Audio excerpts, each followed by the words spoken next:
For 30 years, Karl Christian Rove has had a hand in building a dominant conservative Republican majority. He would do it with a unique combination of hard-hitting political skills and a highly developed understanding of the increasingly conservative American electorate. I would remind you that extremism in the defense of liberty is no vice. It all began with what's been called the Young Conservatives' Woodstock, the presidential campaign of Barry Goldwater. Well, Karl is 14 when the Goldwater election takes place. And it's kind of a coming-of-age period, or the beginning of a coming-of-age. A lot of people have their first real political memories from their early teens. Our Republican cause is to free our people and light the way for liberty throughout the world. Goldwater's Western libertarianism was attractive to Rove. It seemed a kind of common-sense conservatism. We're all libertarians at heart. We were born of the quest for freedom and liberty and pushing forward and making progress and taking risks and getting, just have minimal intrusion in the way in which we do that. Goldwater's loss to LBJ would inspire a generation of young Republicans to continue the conservative crusade. In high school, Karl Rove was one of those fervent supporters. Karl Rove, I think, was a Republican before he was anything else. His sister recounts a story when he was a little kid and other kids had posters of football players or basketball players and sports heroes on their wall. Karl had a poster on his wall, she says, that said, "Wake up, America." Karl understood as a very young man that conservative politics was something he wanted to be a part of. Rove grew up a non-Mormon in the heart of Mormon country, Salt Lake City. He loved to read. He had a great sense of humor, a drive that 24/7 before it became, a popular term. He typified that. I, Richard Billhouse. At the University of Utah, he was an academic overachiever. But it was the late 60s, and he was hooked on politics. So he dropped out and moved to Washington, D.C., where he quickly became the chairman of the College Republicans. Everybody who was a college Republican in the 1970s were geeks, and that would include me, and we were proud of it. What it was is there were a bunch of smart guys like Karl who said, look, this is how you win. There's such a thing as direct mail. There's just such a thing as phone banks. There's such a thing as get out the vote activities. And they trained us on how to do the mechanics of politics. Karl was sort of a legend, almost quasi-mythical figure. And in our little circle of these up-and-coming conservative Republican rising generation, everybody knew who Karl was. And everyone knew Lee Atwater. Rove, the policy wonk, partnered up with the cool guy who became famous for his tough campaigns. Lee Atwater was a gunslinger. Lee Atwater would beat you. That was his goal, was to beat you. He wasn't a policy guy. He didn't think in terms of policy and issues and big thoughts. Karl is absolutely, totally policy. Rove ran training seminars on campuses all over the country.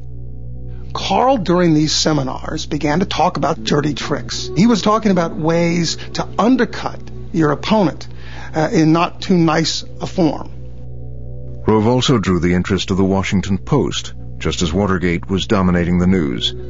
It was a story about one of those college seminars, where Rove talked about dirty tricks. It came at the heels of Watergate. And what you had was a young group of Republicans officially associated with the National Republican Party following Watergate talking about dirty tricks. If you were a savvy 22-year-old future politician, it was the kind of story you worried about. So Rove's friend Lee Atwater signed this affidavit, swearing that dirty trick story was told only in jest. Both sides do agree, however, that should Mr. Nixon lose... But it was Rove the tactician who caught the eye of the CBS News White House correspondent, Dan Rather. Down in the basement of party headquarters is the operation aimed at embarrassing pundits who say Nixon doesn't appeal to youth. The people in charge here are from the 18 to 21-year-old bracket. First of all, voter registration is probably the most important function that we are undertaking now. You can't get a 35-year-old to teach the Republican Party how to get to young people. You just can't rely upon it. Young people have got to reach other young people, and that's what we're seeking to do. Dan Rather, CBS News, with the Nixon campaign in Washington. I, George Walker Bush, do solemnly swear that I will... Nearly 30 years later, Karl Rove was still counting votes and had brought his candidate to the White House. He was rewarded with Hillary Clinton's old office in the West Wing. Karl Rove comes to town with a larger-than-life reputation. The Svengali images are made right away, even before he arrives. He gets credit or blame for just about everything. Thank you, Mr. President. Honored by your call to service and looking forward to it. It's going to be a lifetime dream rewarded. Even things that he did, I think we can genuinely say in retrospect, he had nothing to do with. Appreciate it. Rove's title, Senior Advisor to the President, meant he would be in charge of 4 major departments in the White House. Politics and policy would be melded. It is fitting policies and policy ideas into a political context in order to achieve the political goals that Karl's always had in mind, which is to turn the Republican Party into a majority party in this country. And Rove knew it was his job to stay connected to that key conservative base. Karl's job is to be eyes and ears and to have feelers out there, and it's his job to then communicate those to the president. One of Rove's regular conversations was his get-together with conservative gadfly Grover Norquist. I think Rove understands the nature of the modern conservative movement, and Rove and President George W. Bush staked out very radical, meaning fundamental, conservative positions, cutting taxes to let people have more control over the laws. He was good on the Second Amendment. He was pro-life. He respected people of faith. I think there's less daylight between Bush and Rove than there's like 2 halves of a brain or something. They're both operating in sync and have for years. Both Rove and Bush knew that the election of 2000 had depended upon a core constituency, the conservative wing of the Republican Party, particularly the religious right. Governor Bush, a philosopher thinker, and why? Christ. Because he changed my heart. When you accept Christ as a Savior, it changes your life. George Bush had the genuine faith to appeal to religious conservatives.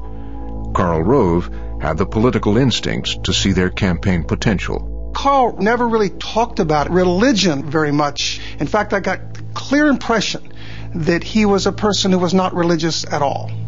Now, where Karl's interest is in the mechanics of this, and I think it's fair to say that religious conservatives, evangelical churches, have become sort of the new labor unions. Rove had worked hard to connect to them, acquiring lists of church members, and setting about turning them into foot soldiers in the Republican Get Out the Vote campaign. They're looking for somebody who shares their values, somebody I can rearrange my life, and I'm willing to rearrange my life and give up spare time and hobbies and do things I've never done before because I want that person to lead. It's that while government can feed the body, it cannot nourish the soul.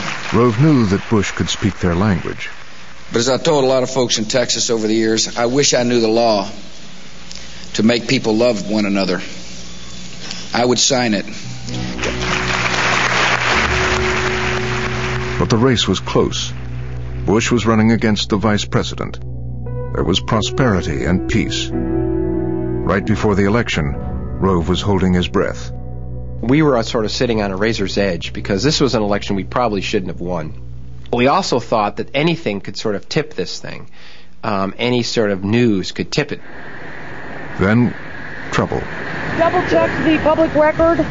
The only time Governor Bush has ever been previously asked whether he had ever been arrested for drinking, he responded, quote, "I do not have a perfect record." George Bush's prior conviction for drunk driving, DUI, exploded onto the news cycle. The race went from a 3 or 4 point lead for us in our polls on Thursday to dead even on Tuesday. Rove knew those conservative Christians he was counting on were watching closely. He has made mistakes. He has been very forthcoming about acknowledging he made mistakes. Thank you all very much. I think one of the missions was to convince conservative voters that Governor Bush was a true conservative, someone that they could trust. And I think it was the trust issue that really hurt them on the DUI. Of Florida and other GOP officials are now on the ground in Florida. They are there to oversee the recount effort, which has already begun. The morning after the election, many of Rove's team deployed to Florida.